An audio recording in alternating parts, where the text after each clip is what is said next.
Continuando con el estudio de las comunidades naturales de Andalucía, en concreto con los bosques de ribera, con el hábitat de bosque de ribera, vamos a ver que Andalucía, desde el punto de vista hidrológico, la podemos dividir claramente en dos cuencas bien diferenciadas. Por un lado, la cuenca del Guadalquivir y por otro lado, la cuenca del sur de España. La primera es una auténtica cuenca hidrográfica formada por un conjunto de ríos, lagos, arroyos que constituyen una red de drenaje cuyo colector principal es el propio río Guadalquivir. Aquí tenéis. ¿eh? Por el contrario, la cuenca del sur es una cuenca mal jerarquizada, subdividida a su vez en sus cuencas y que vierten su agua al mar Mediterráneo. El río Guadalquivir y su cuenca hidrográfica ocupan una extensión superficial de 57.000 kilómetros cuadrados, es decir, constituye la red más importante de Andalucía y la mayor parte de su recorrido lo hace por la depresión que lleva su mismo nombre, limitada al norte por Sierra Morena, como ya dijimos, y al sur por las Béticas. Hay también una intrusión de la cuenca del Guadiana ¿eh? Y de la cuenca del Segura al este, pero desde el punto de vista de los hábitats y de los bosques de ribera, lo que vamos a explicar respecto a la cuenca del Guadalquivir y a la cuenca del sur marcan los paisajes ribereños. Bien, la diversidad litológica y geológica han motivado un relieve y una hidrografía muy variados en la cuenca del Guadalquivir. En primer lugar, aquí vemos Sierra Morena, donde la red sigue bastante fielmente la estructura del macizo ibérico. Los ríos aprovechan estos terrenos blandos, fácilmente erosionables, mientras que a medida que avanzamos al este, los materiales constituyen elementos de mayor dureza y mayor resistencia. Su límite sur con las cordilleras béticas, que lo tenemos aquí, pues ha provocado un modelado que responde tanto a la estructura de dichas cordilleras como a los rasgos climáticos que a lo largo del tiempo han incidido en ellas, es decir, alternancia de etapas húmedas con otras relativamente áridas. En definitiva, lo que vemos es una red vigorosa en el prebético y en el bético, con formas más suaves en el subbético. Y finalmente, encontramos en las depresiones interiores depósitos de materiales blandos que también han favorecido una erosión y un encajamiento del agua. Agua abajo, en la cuenca del Guadalquivir, agua abajo del Sevilla, el Guadalquivir se abre en multitud de brazos y en amplias llanuras que originan lo que conocemos y hemos descrito ya como la marisma. Bien, la cuenca mediterránea o sur es muy diferente, ya hemos dicho, porque tiene multitud de cuencas, subcuencas, y en realidad se presenta en una franja costera de unos 300 kilómetros de longitud y unos 50 kilómetros de anchura. Las béticas se topan directamente con el litoral y adquieren pendientes acusadas. Son más de 150 cauces, ríos como Almanzora, Andará, Guadalfeo, Guadiaro, Plasmones, etcétera, estarían dentro de esta cuenca.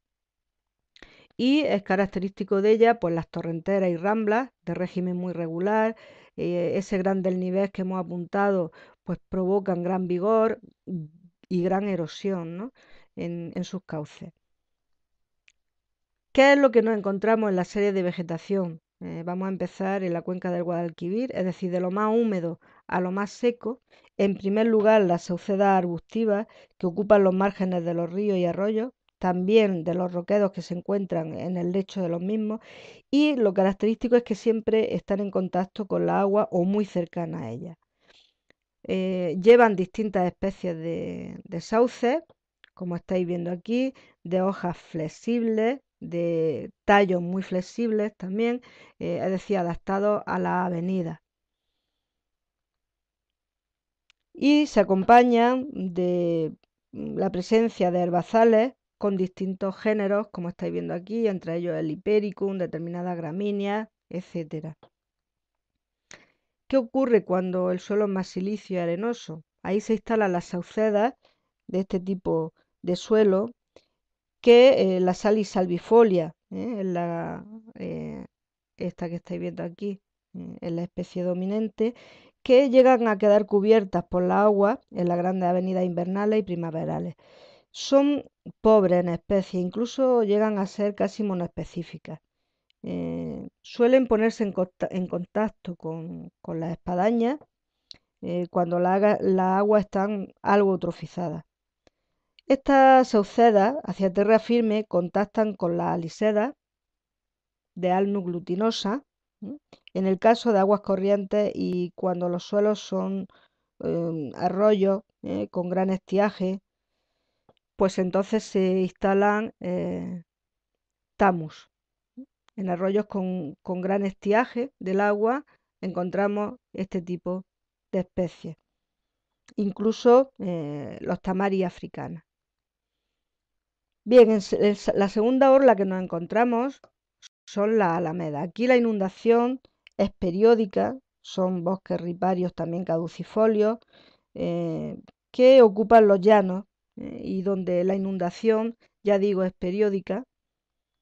La especie dominante es el álamo blanco, Populus alba, al que acompañan otra serie de eh, sauces, incluso el olmo. Aquí estáis viendo Sauceda y Alameda cercanas al Guadiamar, a la ribera del Guadiamar.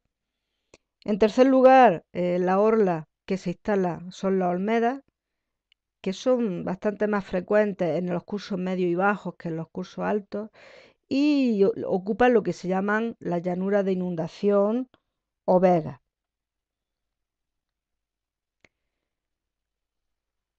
Muy extendidas en los ríos y en los cursos de aguas constantes están las fresnedas, hay que destacar este tipo de vegetación, las fresnedas que se instalan donde hay un nivel freático alto, pero fuera de las inundaciones. Se dan y son frecuentes en Cazorla, Segura y en suelos silíceos gaditanos o nubenses. ¿Cuál es el estadio de degradación de este tipo de bosques de ribera? Bueno, pues el estadio de degradación es una orla espinosa, como estáis viendo aquí, el zarzal denso, más o menos denso, con distintos tipos de rosas, de rosáceas, de trepadoras, como la lonicera y el tamus. ¿Qué ocurre en la cuenca mediterránea? En realidad esta vegetación que hemos descrito, esta orla, estas tres orlas, pues no corresponden en la cuenca mediterránea exactamente a lo descrito, se modifica este tipo de vegetación ribereña y lo que nos encontramos son adaptaciones al clima mediterráneo y al agua errática y entonces aparecen mucho y de forma muy frecuente la Nerium oleander o los tarajes. Una mención muy especial merecen las alisedas gaditanas. Son en realidad formaciones relictas del campo de Gibraltar que nos quedan de cuando el clima era más cálido, del terciario, cuando el clima era subtropical y se instalan en barrancos angostos, los llamados canutos del Flis del campo de Gibraltar y cuya etapa madura son alisedas, como estáis viendo aquí, con rododendros y otras especies acompañantes como helechos, arisarum, etcétera. Aquí tenéis la subespecie del rhododendron, Rhododendron ponticum, subespecie baeticum, que sería eh, una especie relista de este clima subtropical de épocas pasadas. Bien, respecto a la fauna en bosques de ribera, encontramos una avifauna muy rica, no solo de rapaces, como estáis viendo aquí, rapaces diurnas y nocturnas, sino también de toda otra serie de aves como el pecheazul, como el mirlo acuático, que es un bioindicador de la calidad de la agua, el martín pescador, el chochín, la motacilla cinerea, el avión roquero, la oropéndola o los mitos. Encontramos también toda otra serie de insectos como la véspula germánica, eh, Cordulegaster y por supuesto la comunidad de anfibios, el Pelobates cultripes y de reptiles, la Natris natris, la Natris maura y por supuesto la salmotruta, la trucha autóctona de nuestros ríos.